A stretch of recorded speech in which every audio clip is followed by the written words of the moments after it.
Hey guys, George is here with my Blue Jays thinking cap. I believe baseball season has started already, and it won't be long before I wear another kind of hat. How did that get on my head? It's a bit too soon for this kind of hat. Back to the baseball blue thinking cap. Okay, what inspired me to make this video, and I feel almost naked because I don't have Vassal open. Vassal, by the way, is how I play squad leader, how I prefer to play squad leader. Uh, My kit is just below here. It's about a 45-liter vat, and that's only with three or four modules that I have, not including our starter kit, which is right here in the back of me. And I got right below here, company commander. Actually, combat commander. Company commander was a was a was a I think a computer game back in the 80s. I'm not too sure. Anywho, Neil from ASL Academy uh, has a very interesting comment, and let's address it to the best of our ability. I wonder how many people actually play scenarios with air support. I admit I've never, well, first things first, that's a question itself because it ends with a question mark. So, quite frankly, Neil, I have no idea how many people have or have not played uh, air support. And when it comes to numbers, I like to deal with empirical evidence. So that would be a survey that MMP should dwell out to their clients and say, okay, guys, do you like air support or don't you? I think somebody went through the trouble of putting together Chapter E, and very well, I may add, so it's there. And quite frankly, on my end, as a young man, late teens, I first encountered air support in Cross of Iron, which is that, let me see, that their module, Cross of Iron, which was the module that came after the original game Squad Leader. And lo and behold, I think they had a picture of a Sturmovik and a Stuka side by side. And I'm there, wow. It really amazed me that now I can play an infantry game with tanks and air power, um, let alone boats and seaborne assaults. That's another story. And by the way, with this video in the description, I tend to also give you some more resources that you can do more research in learning how to play these games. I admit I've never played one yet. Neil, you don't know what you're missing. When you're dealing with something completely, well, it's not that random. There is a randomness to it, but a good sort of randomness in terms that it inflicts an element of luck on the player. So even if you're a skillful player, it can be a game changer in terms of luck, and luck always plays a role in battle. I tried to argue against that during my university days, and I didn't succeed. I don't think. The fact of the matter is that most people that score success do admit that they were skillful, but they were also lucky. Skill is not enough. You need an element of luck. And in terms of ASL and air support, um, what happens is you can have a very skillful player that has misfortune. And if you have misfortune with air support, it can be a complete game changer in terms of the roles can be reversed. The attacker becomes the defender. The victor becomes the vanquished, and whatnot.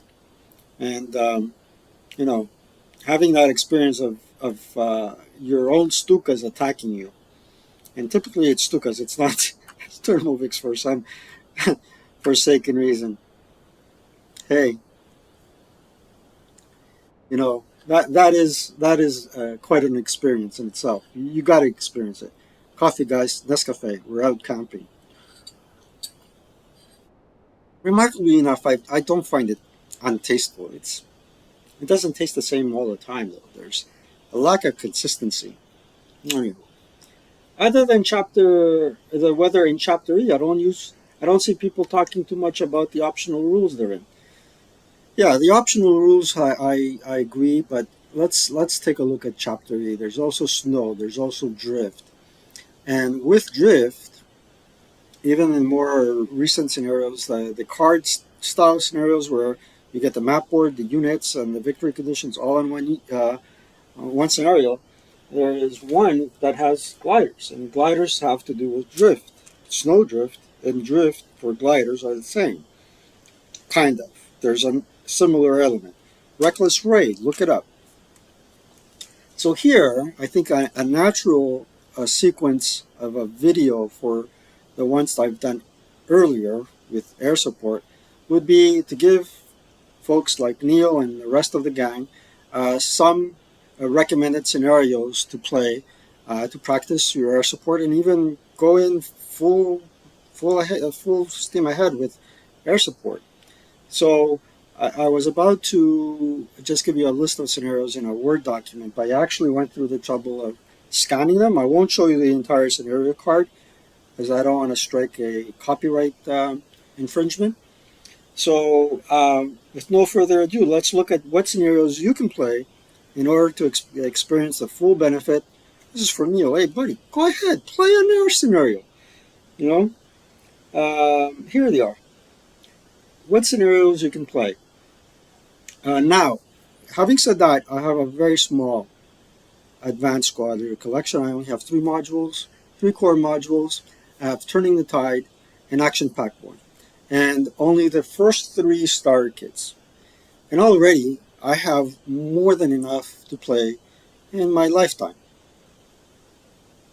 Do I want more? I'm thinking about it. I'm thinking about it. I want Doom battalions, not armies of oblivion. I couldn't care less. Doom battalions. And I think I got to do some work on expanding Doom battalion scenarios. And I'm not too sure if I could do that though, but hey, we'll try. First scenario for grabs, ITR. So this is Bounding Fire production. I have to admit I don't own this original scenario. I did play it with a close buddy of mine that converted me over to Advanced Squad here. And I did play it and as the Russians. Tough as nails. As you can see, Bounding Fire created their own counters. And they have their own counters for air support, which is a detailed top-sided view of a Stuka right there. And I have to hand it to them. That's an excellent counter. Yeah. This is Stalingrad, Russia, 17th of September 1942. How accurate is the geomorphic map? I don't know, but it is Into the Rubble. And this was created by Chas Smith. I've seen this is Captain Chas Smith. Maybe I got that one wrong. Hold on a second.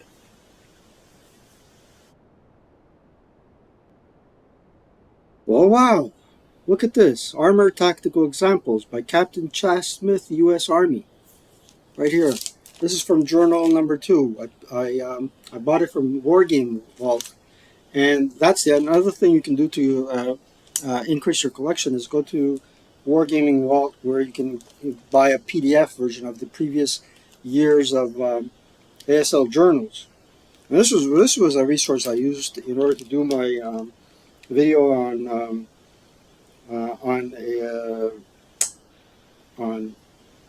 gun duels. And he created the scenario. It was one of the very few scenarios from Bounding Fire that I enjoyed, especially after I won. And that's how I nicknamed Stukas Stukats. Because they never do what they're supposed to. Anyway. So where are we? Toughest nails. Let's go to the next one. Action Pack 44. I do own it. I'm not showing you the entire scenario card. And then again, this is a Stalingrad 1942 scenario, the Burial Mound. And there is air support in this one as well. And it's a 3-map scenario. Very interesting, to say the least. Okay, now this scenario I know for a fact comes from COI, and it's been converted to Advanced Squad Leader, and I played it in the ASL format. No, I actually played it using the COI rules, not the ASL rules, not yet. And there is air support for both sides, so you're dealing with, I believe, Sturmovix and um, Stukas. And this is in Ponyuri, Russia, 9 July 1943. Excellent stuff. 1, 2, 3, 4. I have breakout from Borisov 2 times. Now, let's go to breakout from Borisov. And breakout from Borisov is a huge scenario. 5 boards, um, actually 6, but the 6th one is considered prohibited terrain. And when I set up in Vassal, I just use um, a clear board, and um, both players agree not to send units through there. But line of sight is supposed to be clear through there. And here you have a couple of Stukas. They seem to be on a strafing run, close to the ground, if not on the verge of crashing into the ground. It took a really brave person to go into any dive bomber, whether that be a SPD Dauntless or a Stuka or Sturmovik for that matter. There's basically targeting the ground. You're descending at a fast pace from the air and uh, picking what looks to be a dot um, on a piece of paper from up at a high elevation. So Borisov, east of the Berezina River, 2nd of July 1941. And of course, you have a huge Soviet OB to relatively few German units in comparison.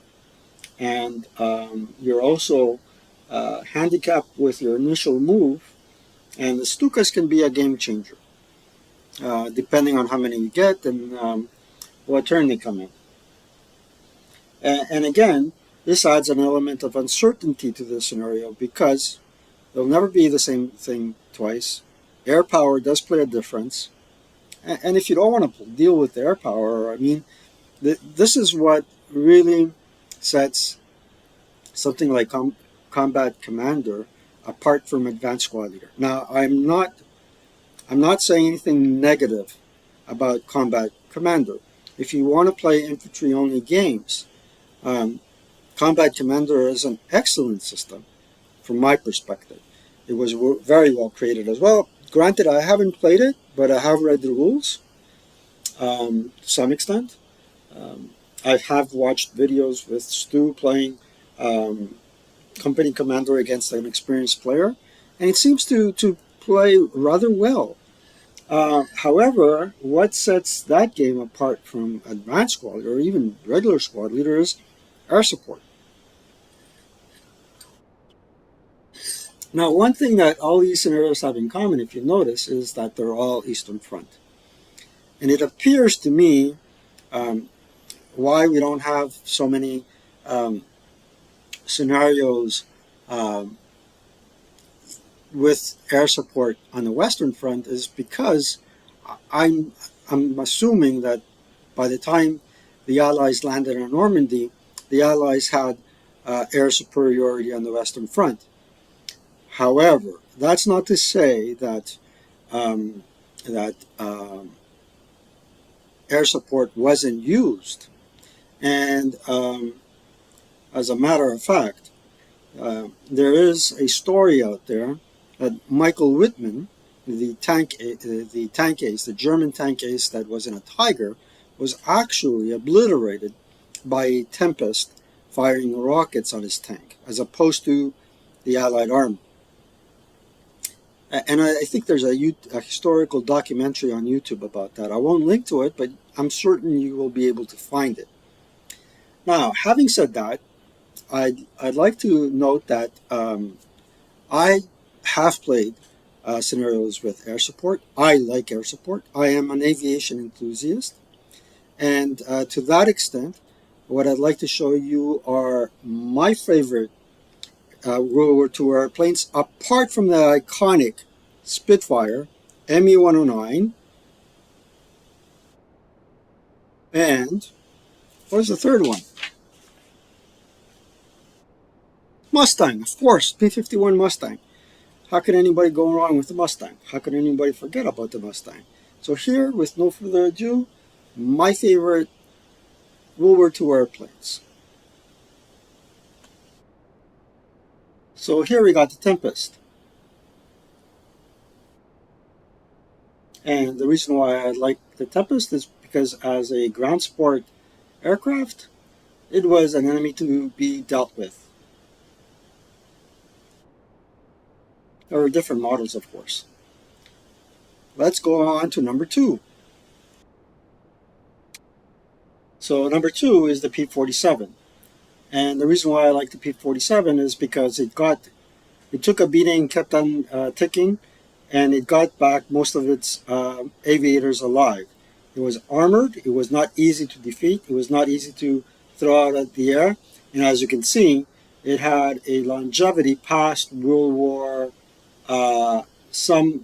longevity well past World War II, up to 1959.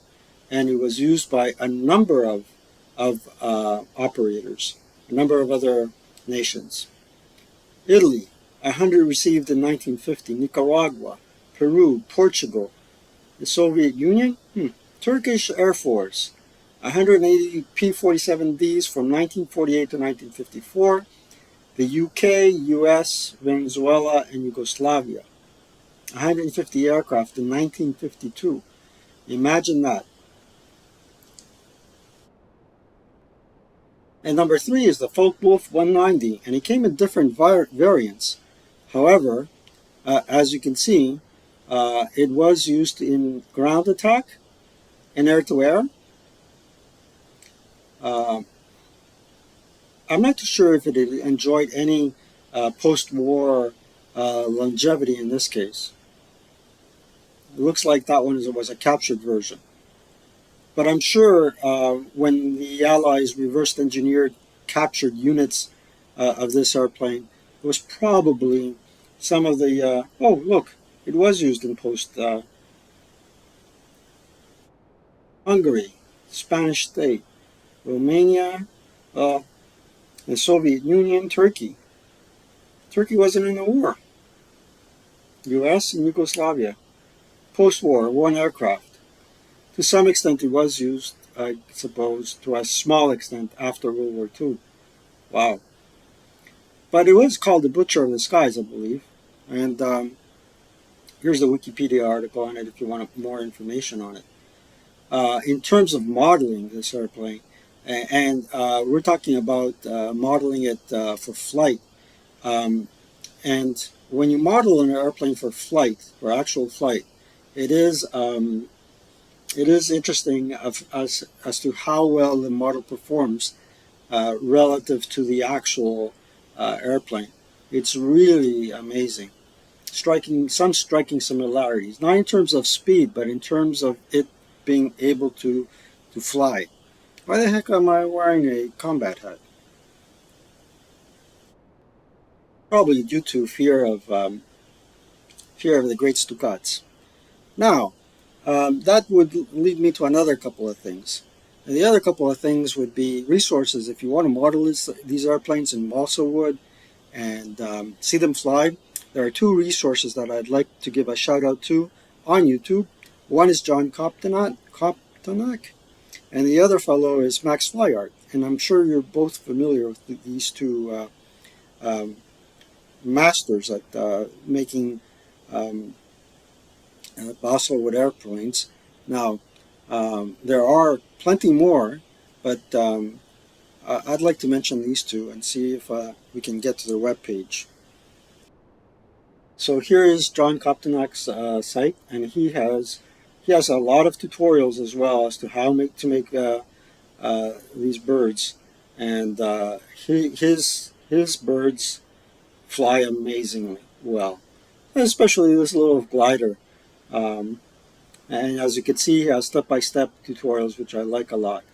The last fellow that I enjoyed now for the longest time, I think Wardy Road and Max Fly are two of my favorite hobbyists that I've subscribed to since I first entered. Um, I went on YouTube a long time ago, more than a decade ago. So let's look at Max Fly art as well. Let's just navigate to this page. Max Fly art. Here we go. Easy breezy. Here's the fellow. I encourage you to support his channel, both of these channels, if you are into model aviation. And if you're not, just watching the videos of their flights is simply majestic. How the airplanes fly up into the sky, catch a thermal, and have a hard time being retrieved. And uh, this is from where actually John and Max Flyart taught me what a dethermalizer is where they implement a special um, mechanism in the rudder, and it just flips it upward so the plane can come down and descend. And otherwise, it would have kept flying infinitely, I think. So, is there any other items that I need to mention? Well, let's do a recap. So, um, my thoughts on air support and why I enjoy playing them. Four scenarios that involve air support that you can readily play. Um, we talked about my favorite airplanes, and we also talked about if you want to model these airplanes, which sites you can go to get resources. And last but not least, there's another more recent comment that I think I should address in conclusion to this video. And consider this video as a treat for Labor Day, and happy Labor Day to everyone. So let's go to that comment.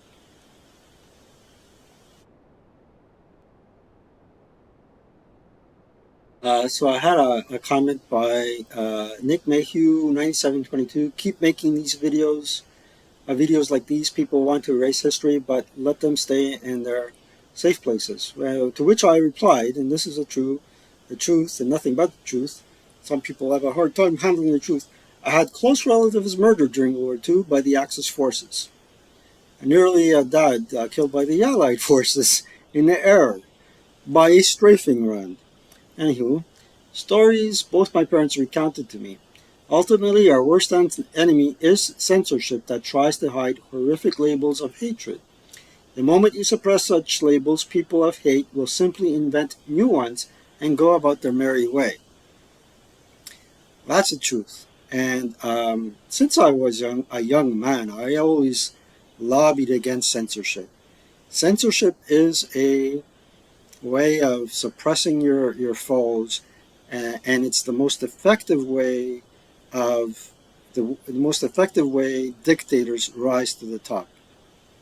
And I'm of Greek origin. I like democracy. I like Athenian democracy. Not that there's anything wrong with Spartan um, Spartan kingship, but even those folks had a measure, uh, had these systems in place to ensure the freedom of their people. And freedom is a priceless commodity. With that said, folks, keep on playing. I I thank everyone that supports this channel greatly. I appreciate each and every one of you. Keep on gaming, keep on working hard, and enjoy a cup of coffee once in a while. Take care, folks. Happy Labor Day.